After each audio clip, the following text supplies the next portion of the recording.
மது ஒழிப்பு மாநாட்டில் பங்கேற்க அதிமுகவுக்கு அழைப்பு விடுக்கப்பட்டது விசிகவின் தனிப்பட்ட விருப்பம். இதனால் கூட்டணியில் எந்த பாதிப்பும் ஏற்படாது என்று தமிழ்நாடு காங்கிரஸ் கமிட்டி தலைவர் செல்வ பெருந்தகை தெரிவித்துள்ளார்.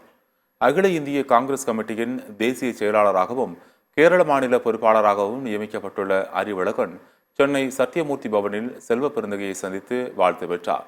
பின்னர் செய்தியாளர்களை கூட்டாக சந்தித்த அவர்கள் செல்வ பெருந்தகை இந்தியா கூட்டணி வலுவாக இருப்பதாகவும் 2026 சட்டமன்ற தேர்தலிலும் இதே கூட்டணி நீடிக்கும் எனவும் விளக்கம் அளித்தார்.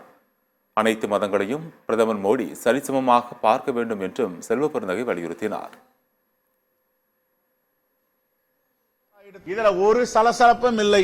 இந்தியா கூட்டணி வலிமையாக இருக்கிறது. இந்தியா கூட்டணி 2026 ஆண்டு தேர்தலை சந்தித்து கடந்த தேர்தல் வெற்றியை விட மிகப்பெரிய வெற்றியை பெற இருக்கிறது.